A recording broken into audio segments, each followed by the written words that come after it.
Hello everyone, welcome to NESAM. আজিৰ ADRE gate 3 এটা শেষৰটো ভিডিঅ'। আজিৰ ভিডিঅ'টোত আমি জেনেৰেল নলেজ আৰু জেনেৰেল সায়েন্সৰ লাষ্ট ৰিভিজন কিছুমান যি 65 মাৰ্কছৰ বাবে এক্সাম হ'বলৈ গৈ আছে। সো এনেকুৱা সুবিধা হোৱাকৈ আজি এটা জিকে আৰু জিএছৰ নতুন সিৰিজ এটা লৈ আহিছো। আশা কৰোঁ সকলোৱে এই ভিডিঅ'টো নিশ্চয় ভাল পাব আৰু সকলোৱে ভিডিঅ'টো নোচোৱাকৈ একদমেই নাচাব। এই ভিডিঅ'টো অতি গুৰুত্বপূৰ্ণ হয়। সো আকৌ এবাৰ পুনৰ সকলোকে কালিলৈ এক্সামৰ বাবে সকলোকে best of luck from NESAM। সকলোৰে এক্সাম নিশ্চয় ভাল হ'ব। গতিকে বেছি দেৰি নকৰি আজি ভিডিঅ'টো আমি আৰম্ভ কৰিছো। Question number 1. Which language was used by the Sultans of Delhi? যে সুলতান অফ দিল্লীয়ে কোনবিলাক লেংগুৱেজ মানে ইউজ কৰিছিলে দিল্লীৰ সুলতানে? ইয়াৰ ৰাইট এনসাৰটো হ'ব অপচন চি অৰ্থাৎ পাৰ্চিয়ান। নিশ্চয় পাৰিছে অপচন চি। নেক্সট কুৱেশ্যন আছে how many stars does the flag of India China যে চাইনাৰ ফ্লেগখনত কিমানটা ষ্টাৰ্ছ আছে? ইয়াৰ ৰাইট এনসাৰ হ'ব অপচন বি অৰ্থাৎ 5টা ষ্টাৰ আছে। এইটো মনত ৰাখিব আৰু সকলো ষ্টেট কাউন্ট্ৰি সকলোৰে ষ্টেটবোৰ আপোনালোকে নিশ্চয় মনত ৰাখিছে। এনেকুৱা ধৰণৰ কুৱেশ্যন আগৰ ভিডিঅ'সমূহতো আহিছে। Next question the famous Lingaraja temple is situated option A Assam, option B Belur, option C আছে ভুৱনেশ্বৰ, অপচন ডি আছে নেপাল। ইয়াৰ ৰাইট এনসাৰ হ'ব অপচন চি ইজ ইয়াৰ right answer. Next question which historical place is known as the Triveni confluence of Hinduism, Buddhism and Jainism? ইয়াৰ right এনসাৰটো হ'ব কি? সকলোৱে নিশ্চয় কি ভাবিছে? ইয়াৰ ৰাইট এনসাৰটো হ'ব অপচন এ অৰ্থাৎ গোৱালপাৰা। ত্ৰিবেণী সংগম বুলি কোৱা হয়।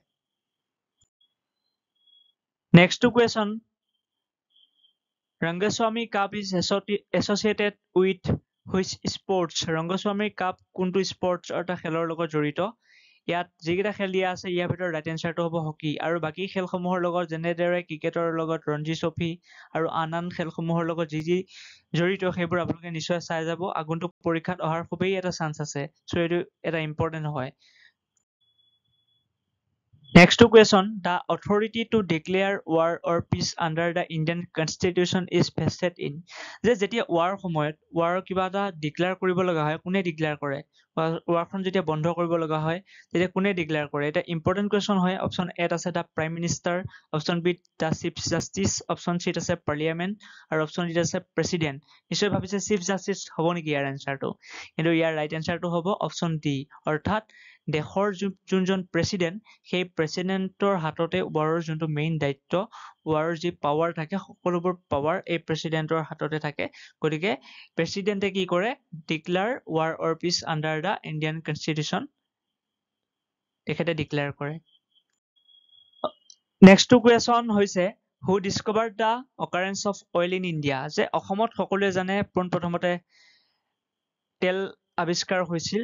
এতিয়া সুধিছে যে কোনে ডিস্কভাৰ কৰিছিলে, অকাৰেঞ্চ কোনে কৰিছিলে? ইয়াৰ ৰাইট এনসাৰটো হ'ব লেফটেনেণ্ট আৰ উইলকক্স।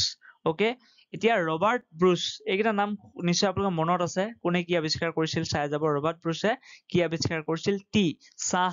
পোনপ্ৰথমতে ব্ৰিটিছসকলে আহি পেলাই অসমত চাহৰ যি শুভাৰম্ভণি চাহৰ ডিস্কভাৰ কৰিছিল। কিন্তু তাৰ আগতে অসমৰ মানুহে জনা নাছিল যে চাহটো যে আছে, যে চাহটো কেনেকে খায়। কিন্তু ব্ৰিটিছসকলে এইটো আমাৰ ইয়াত চাহৰ কি কৰিছিলে? ডিস্কভাৰ কৰিছিল। সো এটা ইম্পৰ্টেণ্ট হয়, হিষ্ট্ৰীৰ এটা ইম্পৰ্টেণ্ট পাৰ্ট আৰু কুৱেশ্যন নিশ্চয় সকলোৱে চাই যাব।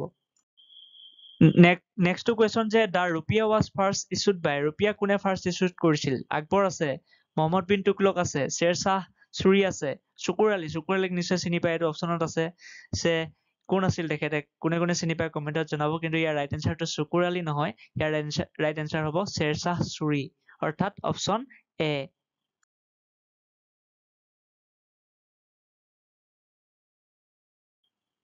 নেক্সট কুৱেশ্যন আছে আমাৰ হু ৰোড দ্য পপুলাৰ বুক অসীমত যাৰ হেৰাল সীমা? অসীমত যাৰ হেৰাল সীমাখন এখন ইম্পৰ্টেণ্ট, সকলোৱে নিশ্চয় পঢ়িছে। কাৰ প্ৰিয়, কাৰ ফেভৰেট বুক সকলোৱে কমেণ্টত জনাব। এখন খুব ভাল লাগে পঢ়ি। সো ইয়াৰ ৰাইট এনসাৰ কি হ'ব? ইয়াত দিয়া আছে অপচন এত কালিৰাম মেধি, অপচন বিত আছে কাঞ্চন বৰুৱা, অপচন চিত আছে কাঞ্চন শইকীয়া, অপচন ডিত আছে কাঞ্চন গোস্বামী হয়। সো ইয়াৰ ৰাইট এনসাৰটো হ'ব কাঞ্চন বৰুৱা। গতিকে ইয়াৰ অপচনত আপোনালোকে খেলি মেলি কৰি দিব পাৰে। সো সেইকাৰণে কুৱেশ্যনবিলাক ভালদৰে পঢ়িব। ইয়াত অপচন আপোনালোকে খেলি মেলি লগাবৰ কাৰণে বৰুৱা দিছে, শইকীয়া দিছে, গোস্বামী দিছে। গতিকে ইয়াৰ ৰাইট এনসাৰটো হ'ব কাঞ্চন বৰুৱা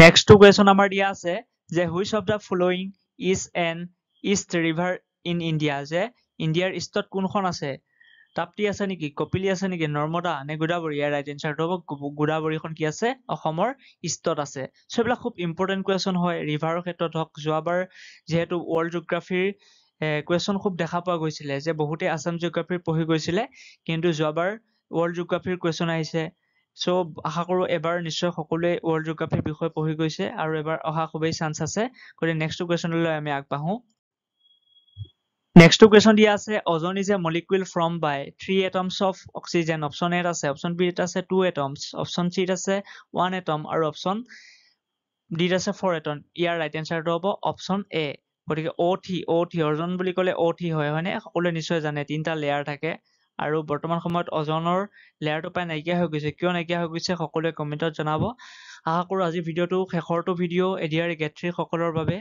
আৰু ড্ৰাইভাৰ পোষ্ট সকলৰ বাবে সকলোৱে আশা কৰোঁ নিশ্চয় ভিডিঅ'টো ভাল পাইছে আৰু সকলোকে ধন্যবাদ জনাইছোঁ পুনৰবাৰ আৰু আপোনালোকে চেনেলটো ছাবস্ক্ৰাইব কৰিবলৈ নাপাহৰিব থেংক ইউ